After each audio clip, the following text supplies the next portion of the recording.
This is a day that the Lord has made. Let us rejoice and be glad and live today. Unless you're stranded on a desert island or find yourself holed up in a primitive cabin in the woods or perhaps are quarantined in your home due to a pandemic, it is a given that you will be in some sort of relationship with someone else, whether that's a family member, an employer, an employee, a neighbor, a friend, or whomever. It is inevitable because relationships are what make the world go around. We depend on each other for support, for health, for survival. Relationships are things that we have come to experience in many different degrees, each one taking on a special and unique place in our lives. Well, of course, Jesus knew this. He knew that if his followers could understand one thing, they certainly can understand relationships. Many times Jesus spoke in cryptic parables, but we hear him speaking in the simplest of terms in today's gospel from John. Jesus says this to his disciples. He says, "I do not call you servants any longer, because the servant does not know what the master is doing.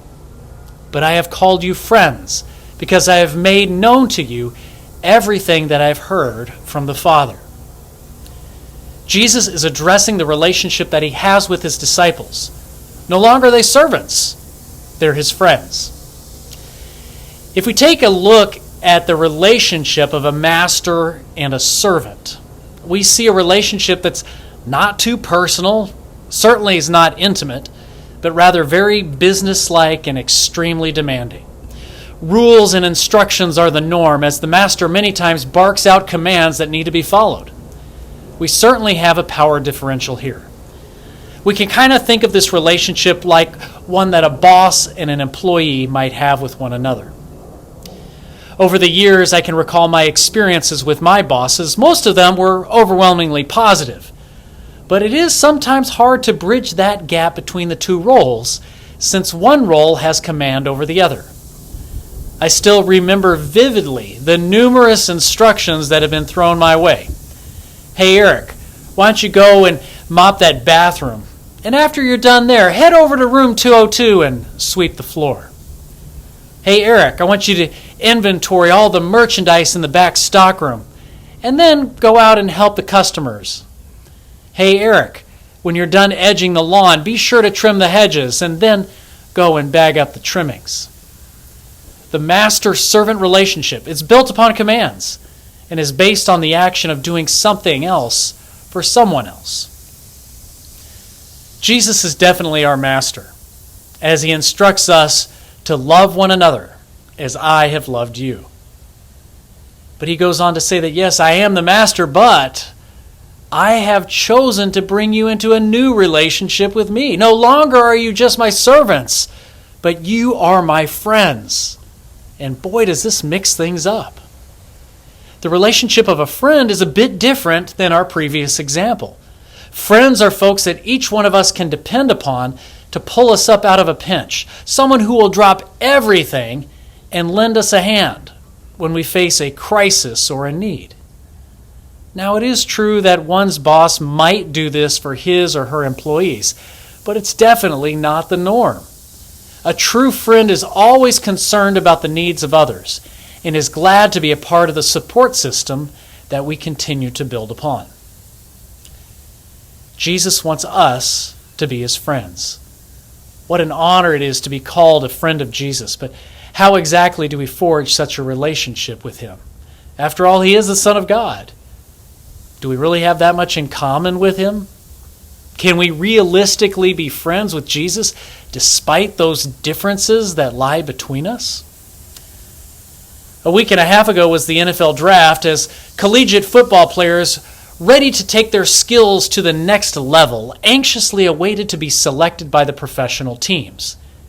Now, 259 names were called out, and let me assure you that many, many, many more were not even uttered. Now, these guys not selected will now have to work their way back onto a roster via free agency and prove to a team that they are deserving for a spot on that roster. Now, this whole process takes me back to the playground days in grade school of divvying up players into two teams in order to play a game at recess. Two captains are going to go back and forth selecting the most athletic and the most popular kids. Now, as this process continues, eventually the numbers were whittled down to just the last few kids of the bunch. With these last two or so, it was usually a fight to see who doesn't get them. Oh, you can have these last two. Oh, no, it would be better off if you took them. You go ahead. Oh, no, I insist. They are yours. Now, I always felt bad for these sorry, unwanted kids who were chosen last, probably because I was usually one of them. Yes, I was short, I was scrawny, I was overlooked, I was passed over more times than not. I had that proverbial chip on my shoulder, ready to prove to the other team that they made a mistake by not choosing me. And I wanted to show my own team that I was a worthy teammate. Fortunately, with Christ, we don't have to go through this painful selection process to be a part of his team. Jesus calls us his friends. We do not choose him. He chooses us. He is the team captain making the selections, and he wants all of us to be a part of his triumphant team. Despite our shortcomings, our failures, our inabilities, or our qualities, Jesus is the one who initiates the friendship, for he calls us friend first. We aren't required to prove our worth to him, to sell ourselves to him, or even to audition for him, because he's already chosen us. He overlooks all of those imperfections and he says, I choose you to be my friend. This is definitely a reason to celebrate. Psalm 98 is one of our many songs of praise. Here's what it says. Oh, sing to the Lord a new song, for he has done marvelous things. All the ends of the earth have seen the victory of our God. Let all the earth make a joyful noise to the Lord, for the Master is now calling us his friend.